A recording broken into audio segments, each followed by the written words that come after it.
जय श्री कृष्ण मित्रों, मैं प्रियंका स्वागत करती हूँ आपका जीवन और आध्यात्म में। कैसे हैं आप सब? उम्मीद करती हूँ आप सभी लोग अच्छे होंगे, स्वस्थ होंगे। मित्रों, जब कोई भी आत्मा बुरे कर्म करती है, फिर अचानक से उसका हृदय परिवर्तन कैसे हो जाता है? क्योंकि इंसान तो कभी भी कोई बुरा कर्म करता नहीं है।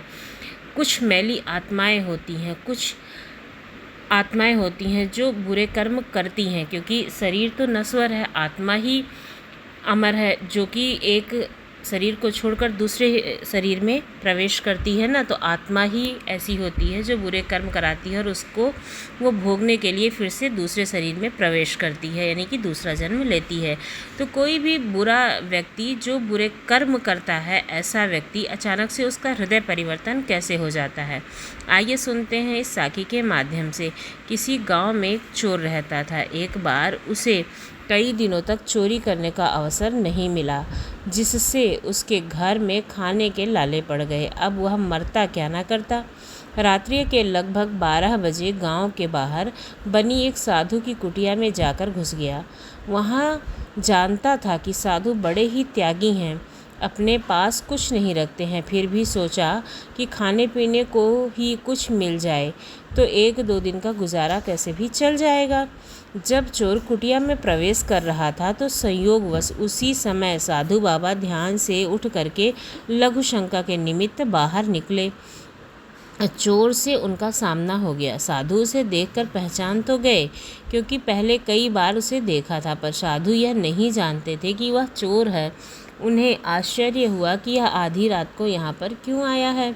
साधु ने बड़े ही प्रेम से उससे पूछा कि कहो बालक, आधी रात को तुमने कैसे कष्ट किया? यहाँ आने का कुछ काम था क्या? चोर बोला, महाराज, मैं दिन भर का भूखा हूँ। संत जी ने कहा, ठीक है, आओ बैठो।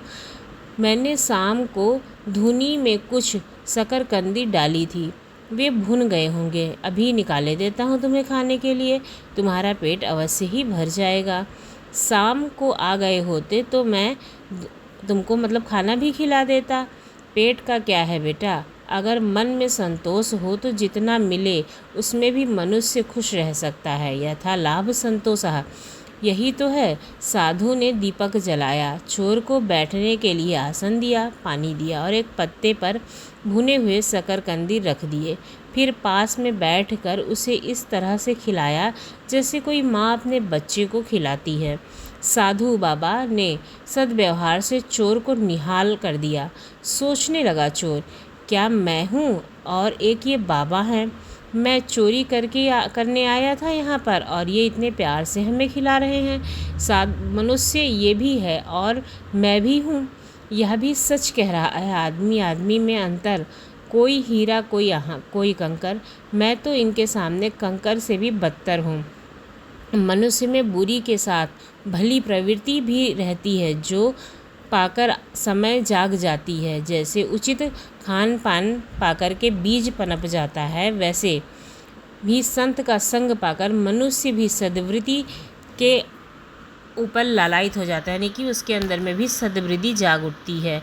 चोर के मन के सारे कुसंस्कार हवा हो गए थे। उसे संत के दर्शन, संदिग्ध और अमृतवाणी दृष्टि का लाभ मिल रहा था। एक घड़ी आधी से पुनी, आधा तुलसी संगत साध की हरे कोटि अपराध। उन ब्रह्मानिष्ठ साधु पुरुष के आगे घंटे के समागम से चोर के कितने ही मलिन संस्कार जो हैं वो नष्ट हो गए थे। साधु के सामने अपना अपराध कबूल करने को उसका मन उतावला हो रहा था। फिर उसे लगा कि साधु बाबा को पता चलेगा कि मैं चोरी की नीयत से यहाँ पर आया था, तो उनकी नज़र में मेरी क्या इज्जत रह जाएगी? क्या सोचेंगे बाबा कि मैं कैसा पतित प्राणी है जो मुझ संत के यहाँ चोरी करने के लिए आया था। लेकिन फिर सोचा, साधु मन में चाहे जो समझे, मैं तो इनके सामने अपना अपराध अवश्य स्वीकार करके प्रायश्चित करूँगा। इतने दयालु महापुरुष हैं, मेरा अपराध अवश्य क्षमा कर देते हैं। संत के सामने प्रायश्चित करने से सारे पाप जलकर राख हो गए। उसका भोजन पूरा होने के बाद साधु ने कहा, बेटा अब इतनी रात में तुम कहाँ जाओगे? मेरे पास एक चटाई है, इसे ले लो और आराम से यहीं सो जाओ। सुबह चले जाना। नेकी की मार से चोर जो है वो दबा जा रहा था। वह साधु के पैरों पर गिर पड़ा और फूट फूट कर रोने लगा। साधु समझ न सके कि यह क्या हुआ है। साधु ने उसे प्रेम पूर्वक उठाया और प्रेम से सिर पर हाथ फेरते हुए पूछा, क्या हुआ? रोते रोते चोर का गला रूंध गया। उसने बड़ी ही कठिनाई से अपने को संभाल करके, महाराज मैं एक अपराधी हूँ। साधु बोले, बेटा भगवान को सब के अपराध क्षमा करने वाला है। उसकी शरण में जाने से वे हमारे बड़े से बड़े अपराध को क्षमा कर देते हैं। तुम उन्हीं की शरण में चले जाओ। चोर बोला, महाराज मेरे जैसे पापी का उद्धार क्यों नहीं हो सकता है? क्यों हो सकता है मतलब कैसे होगा?